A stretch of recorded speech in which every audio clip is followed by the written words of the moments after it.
So it's like 11:45. I'm about to eat my first meal of the day. It is just a tin of sardines. I'm outside because I don't think people in the office will appreciate me eating sardines. So if I've drawn you in with my clickbait title, I do apologise. The title is, "This is what a real cyclist eats in a week," or words to that effect. And the only reason I've called it that is because I'm a real cyclist. There's my bikes, they're everywhere. And this is what I eat in a week. The reason I've made this video that's probably of interest to maybe only me, is because I think there's a real problem with the narrative around food in cycling. I am far from the first person to have pointed this out. I'm not claiming it's original. I think we all know it. The problem I have with it is that even in communities, we share photos of food and they tend to be very polarised. They are either incredibly pious little salads, like, oh, I'm eating this today because I'm trying to get lean, or it's huge pieces of cake and indulgence because, oh, I've burnt 3,000 calories today, so I'm going in. And neither of those things are healthy for normal life. So I'm hoping I'll show you how I balance being Nick Brownbill, decent amateur cyclist, with being Nick Brownbill, son, boyfriend, scientist, etc., and living a normal life. The point of this video is not to say what I do is right. It's to normalise the fact that we all eat differently and it's fine. Here's what I ate, the entirety of what I ate for a week. It's not going to be selected shots of little thimbles of quinoa that are my only carbs for the day. It's going to be everything of calorie content that goes in my mouth, and how I find that affects me, and just a discussion of it. Like I say, nothing in this video is meant to be telling you this is how you should eat. It's just meant to be the reality of what this one cyclist eats. So lunch is basically always leftovers from the night before. This is just a chorizo and tomato sauce, pasta, side vegetables, and some fruit. And as you can see, I didn't finish it all because it was too much. So just got in from my commute home. It's nearly 6 o'clock. Just a handful of fruit and nut mix. I don't really need this snack at all. I'm just a greedy boy. Tonight's dinner at the beginning, it's going to be veg chili. Bean chili, bit of chips, salad. Standard evening snack, chocolate bar and a tea. So this is your warning. If you don't want to see me in tight shorts and nothing else, do switch off now. I know this is weird to put in, and I'm really not ever going to be one of those people who's comfortable being naked on the internet. But I thought, for context, if I'm showing you what I eat for a week, I should show you, give or take, my actual physique as a result of that. So, swap round. No laughing at my dirty bathroom. Ooh, hefty. So I weighed in at 67.2 this morning, so I'm obviously carrying some food and water weight since then. I bounce around 67, 68 at the moment, 66 in summer. I've not seen 66 for a while. And now comes the nudity. So that is roughly what I look like. I'm tensing hard. If I don't tense at all, that's what I look like. The only reason I've done that is to show you that I am quite lean. I'm not especially bulky. I've got some muscle, but not much. And there's a teeny tiny bit of fat. Maybe. Rhiannon will tell me that's skin. So that's going to be relevant to what I eat in a week, but it's not particularly important. If you didn't want to see me naked, you can tune back in now. My mate Andy is adamant that I'm going to get a reputation on campus as being the fucking weird sardine eating man. It is 11:15, eating sardines before my lunch. I need to get back in the lab, so these'll tide me over. Tonight's dinner in its component pieces: aubergine curry, put some eggs with it for extra protein, aubergine and shallot curry, chapatis on the side. Obviously I'm not making them, can't be arsed, it's out of this great book. I should have added, because I'm straight in from my commute home. Quick snack, because I'm a greedy boy, while I cook a piece of Rhiannon's lovely homemade sourdough. Sleeping low post ZRL tonight. So I've got a sad cup of tea and nothing else. I don't adhere to any particular diet as such, but But I do try and limit the meat and the animal products I eat as much as possible. Now, I'm not going to tell you that you should be doing that. I did it partly as a choice for environmental reasons, and there are counterpoints to that. Piglet, I will read that book, Sacred Cow, one day to see the counterpoint to that. But it's also a habit Rhiannon and I got into when she was trying to lose weight. She found not eating as many animal products just helped her lose a bit of weight. So we don't really eat much meat at all.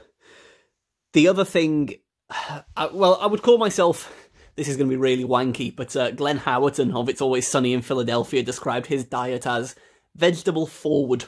And I think that's a really nice description for what I try and do. Point number 2 is I try and not eat processed food where possible. Now, food is nice, food is great, and processed food is delicious. So I never judge myself or other people for eating it. But when I'm cooking a meal at home, I will try and start from scratch. I will try and buy all the raw ingredients, chop them myself, avoid anything ultra-processed, because there's loads of data out there about it tricking your body and it being quite, it's too complicated for me to explain in 2 minutes and without citations, but I try and avoid it. It's the easiest way for me to keep my calories under control because I'm a greedy boy. I eat lots. So if I eat lots of kind of whole foods, I guess, but not really, and plant-based where possible, I find it's much, much easier to keep my calories down. So it's sardine time. It's sardine time. Today I've slept low, which means I've done a ZRL race last night. I had dinner before it. Didn't fuel and didn't refuel afterwards, so slept basically on an empty stomach. The idea being that you deplete your glycogen stores. And then I've cycled to work this morning, relatively gently. But the idea of that is that for that ride to work at relatively low intensity, you have to burn fat. So you improve your fat oxidation pathway in theory. And these are actually the best thing I can do now because there's no carb in it. It's just protein and fat. So now the biological cue is use this for fuel. If you've ever thought you train fasted by not eating breakfast, but you eat dinner the night before and go to sleep, it's a totally different thing. And in a way, there's not much data that suggests that's actually worthwhile for training, because your glycogen stores are still full when you go out for that training ride. So all your body does is burn the glycogen that's left over in your liver and in your muscles and so on. Whereas by depleting it first and then doing just a gentle ride, your body has no choice but to burn fat. So it's a different thing. And if you ever do sleep low, you'll know that it feels different. Like I've got brain fog this morning. I'm starving. All I can think about is food. And quite often I ride before breakfast and I feel fine. I only do that because of time pressures. So it's a very different thing. So these are horrible days. I'm really struggling. Time for me to eat some sardines.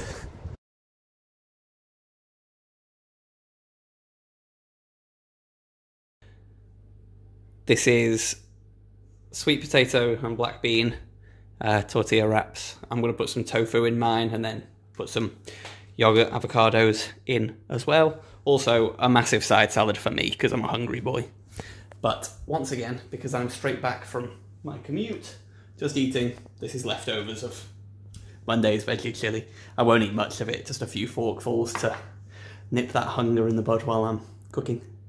Sweet potato, black bean and tofu wraps, and this massive mixing bowl of salad, which I will not eat all of, but I just take with me, and I will eat some of before my dinner to fill me up a little bit, and if I'm still hungry, there'll always be more salad to eat.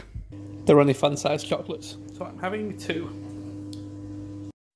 To go into a bit more detail, I don't count calories at all.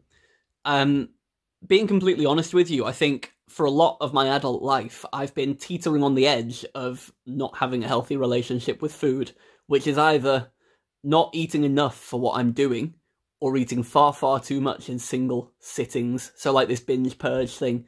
It's never been unhealthy and I'm really not a problem case, but I do know that I've got that tendency. So if I were to count calories, I think it'd be quite a slippery slope. It's why I quite often don't weigh myself. My weight is pretty steady. and so I just need to not obsess about it. So I don't count calories at all. I'm comfortable that as long as I'm happy with how I look and how I feel, I'm happy. And I think eating the way I do means it's fine. What I do is I try and understand the food I eat. So there's a few things I'd like to cover very briefly, which are, I don't like the word carbs. As a research chemist, carbohydrate is an incredibly useful term for me at work. But in life, I really think lumping in fibre and sugar together is stupid. For all of our nutritional needs, it's a stupid thing to link together. So, from now on, I'm going to refer to sugar, which is refined sugar, but also starchy carbs without whole grain elements. So I'm going to include white pasta, white rice, bread as sugars, because essentially that's how your body reacts to them. And then fibre, which is, well, fruit and vegetables are almost exclusively fibre, but then whole grains are a mixture of sugar and fibre. And essentially in my diet, I only try and focus on two things. That's getting enough protein and getting enough fibre, and the rest will take care of itself. I don't need to worry about fat. I will get enough of it just by eating nice food. I don't need to worry about sugar off the bike. I will get plenty. On the bike is different to life, okay? So I try and make my diet as low in sugar as possible, unless it's around cycling, in which case sugars are not your enemy, they are your friend, and I will have plenty of them. I will eat them before to make sure I'm fueled. I will have them on the bike in liquid form, solid form, whatever form I can get them in, and I will have them after to replenish, and there never needs to be any guilt about that, okay? But on a rest day, if I just focus on eating fibre and protein, everything else will be fine. Something I do is I try and eat protein as the first thing I eat in the day, for two reasons. Reason one is there's increasing evidence that protein is the only macronutrient that your body seeks out. So if you start your day deficient in protein, you will be hungry all day. I found a few papers on this recently that I read that are quite interesting. And reason number two is, if you eat a starchy carb or sugar as the first thing you eat, so a slice of toast, let's say, or a sweet breakfast cereal, you'll have this huge insulin spike because your blood sugar shoots up, your body moderates it, and you get into this cycle of insulin peaks and troughs, and that's what encourages body fat development, adipose tissue. If you eat protein first, you level that off. You don't have anywhere near as high insulin spikes. So that's what I try and do. I try and eat protein first thing of the day, get a good hit. I don't get enough protein in my diet, and I know that. But that's how I try and moderate it. Then throughout the day, eating fibre also really moderates that. So if you have a good hit of vegetables along with your starchy carbs, which are, you know, delicious. I absolutely love pasta. I would eat it all the time. Having a good hit of vegetables really helps. So I try and eat approximately 50% of any meal by weight. I try and make it vegetables or fruit, and I don't stress about the nutritional content of them at all. And whatever the other 50% is just what me and Rhiannon want to eat, and I'm happy with myself then. So that's kind of the very light food science or nutritional science behind how I try and eat. And if you're listening to this thinking that's all nonsense, tell me. I'd love to have a constructive conversation about it. I'd love to not be told that I'm an idiot, but I'd love to be told I've misunderstood something and, you know, I could improve in whatever way.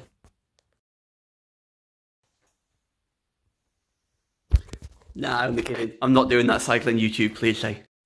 So it's Thursday, work from home day, so things are a bit different. As soon as I get up, I get on the bike.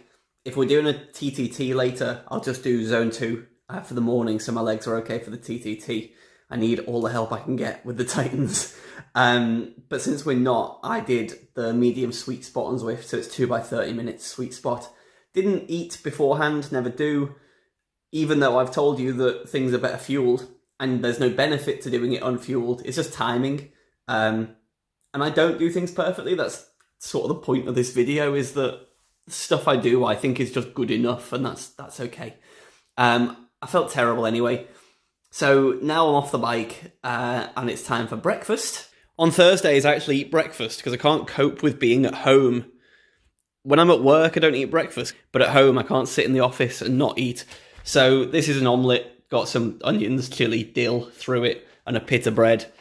Protein shake just to make sure I'm getting enough protein in the morning. As I've said, I don't really like any of my food being processed, but protein shake to help supplement is really useful. Massive bowl of fruit. So that's an orange, an apple, a big handful of frozen berries, and then a little bit of chopped fruit and nut mix. Cup of coffee that I won't show you too much of, but Lost Barn Coffee Roasters, another plug. In my protein shake, I've put a small amount of creatine, which is controversial for cyclists. I don't believe there's much cycling benefit at all. The reason I've started doing that is because, one, I've got it in the cupboard from years ago when I was trying to do track sprinting as a runner. And two, I read a study about how, so creatine occurs naturally in your body and your muscles use it. Everyone has it, whether you supplement with it or not.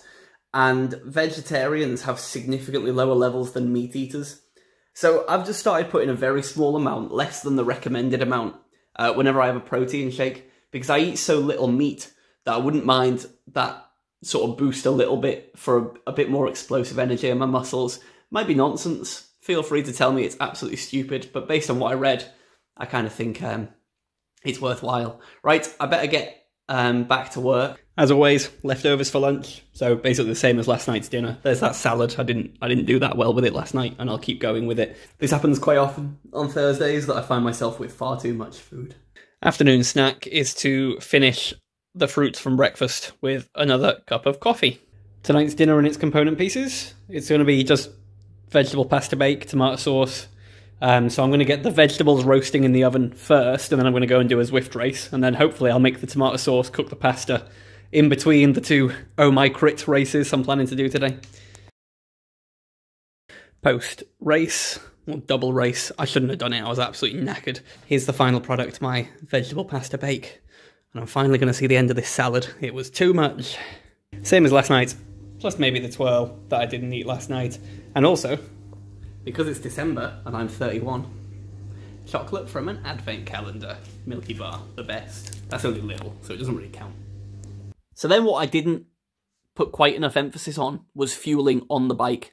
Even in zone 2, you're churning through probably like 100 grams of carbs an hour.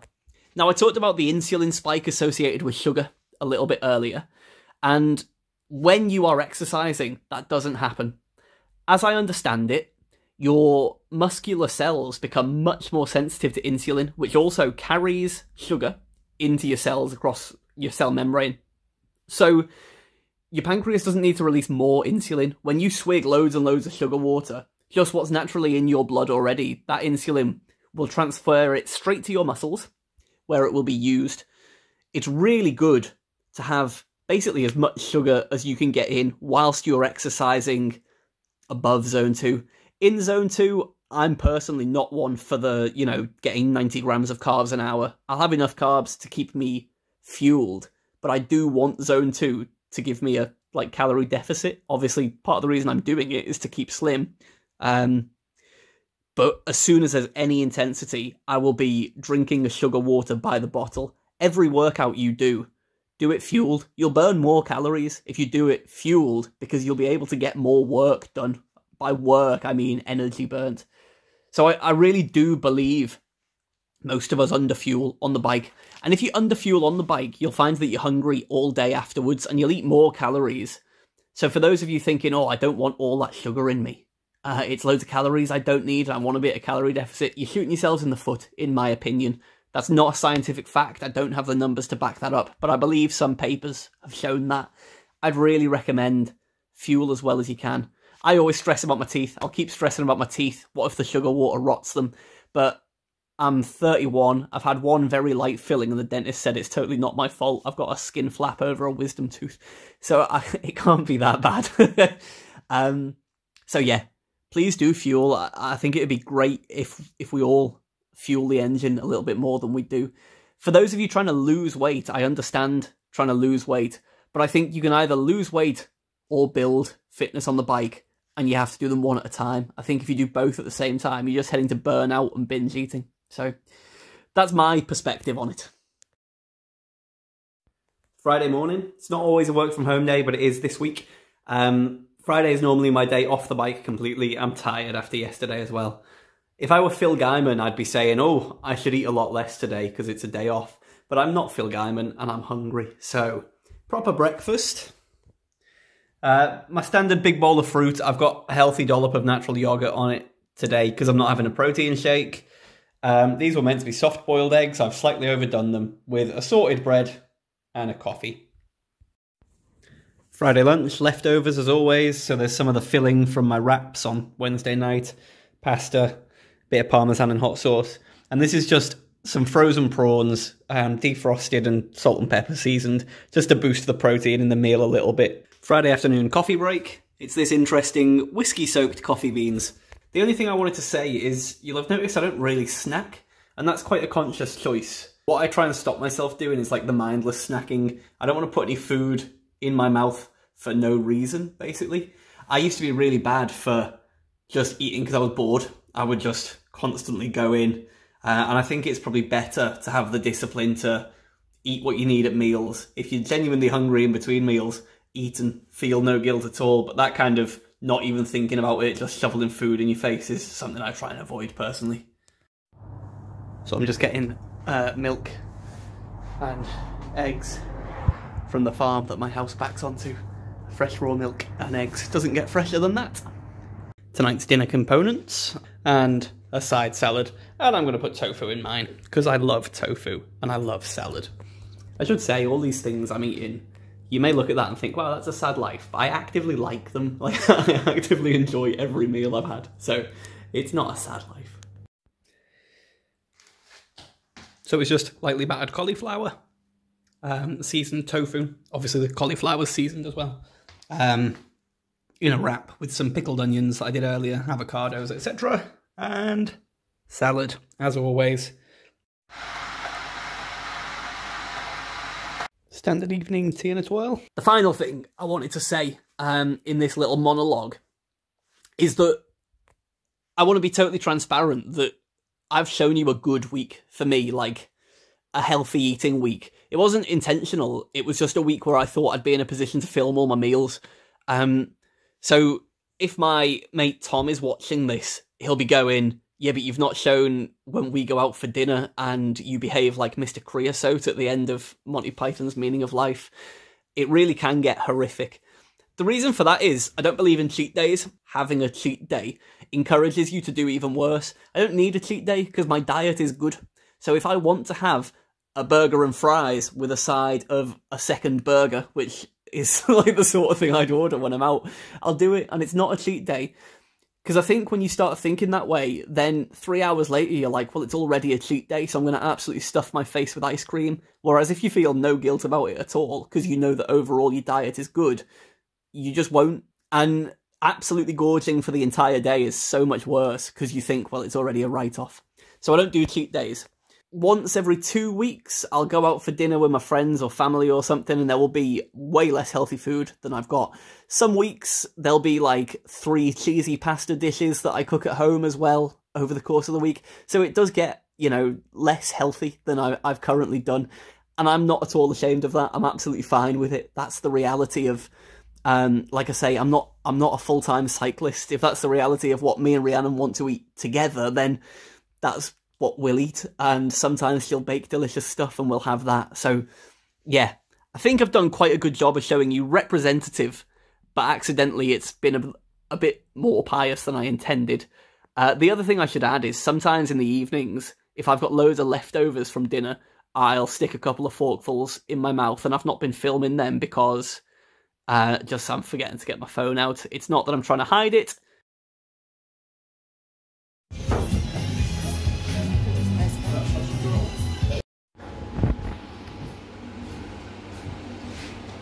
Sticky toffee cake to go. So we're home from Chester. I'm going to do the tiny races at 3. That's about an hour. Then maybe we'll do some flapping around Innsbruck with Katie at 4. I didn't really think the sandwich and pastry I had was enough. I only ate a little bit of that cake. I'll have the rest later. So this is just like leftovers snack. That's only a small plate. It's not a big plate. And then I'll have some sugar water on the bike as always.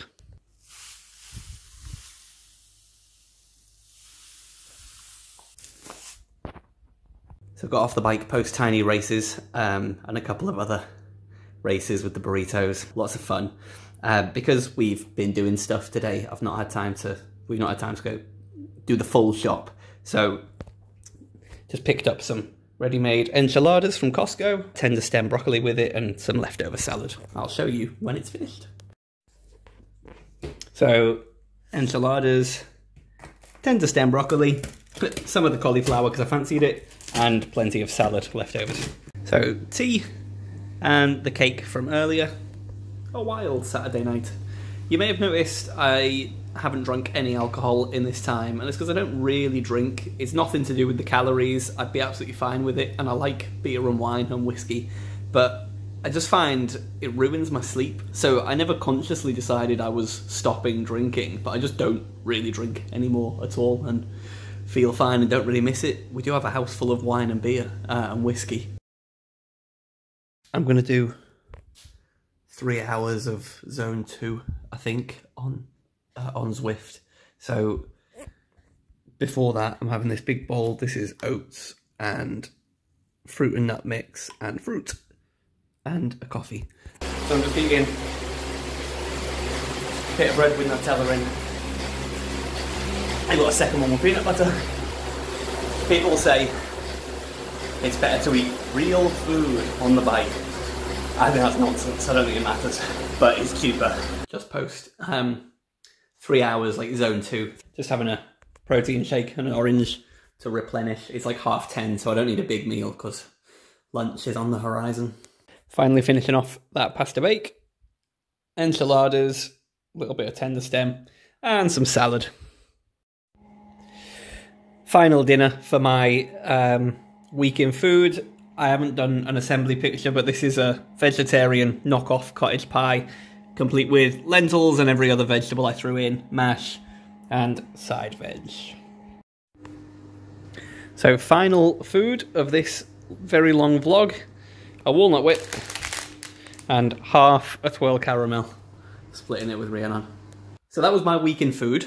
I hope the transparency has helped a little bit, and I'd love for it to stimulate some discussion.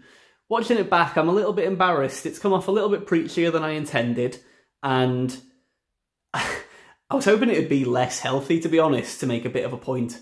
But I'm sure there are some people watching it going, wow, I can't believe you eat that much. And there will be some people watching it going, Jesus Christ, you eat that little. And that's fine. There's a few things, you know, I feel a bit apologetic for. You know I'm incredibly fortunate to have time to cook from scratch. That is not a luxury that everyone has, and I'm really not judging anyone who orders more takeaways or eats food out of jars and so on, because everyone's life is different. I hope it's more comprehensive than a lot of the discussion of food around cycling YouTube anyway. I hope it normalises eating what I view as a relatively regular but healthy diet. One thing I hope it does is I hope it sort of shuts up one of my least favourite things is loads of people tell me that I've got a great metabolism and they wish I had it. I hope you can see at the end of this video that actually I've got the physique I've got because I train hard and I eat pretty well without being obsessive. I've got, you know, no doubt I've got good genetics for sure. Thank you, parents. But I do feel like I've earned it. Thank you for watching my video, guys. If you've made it this far, well done. It must have been very tedious. So thank you very much.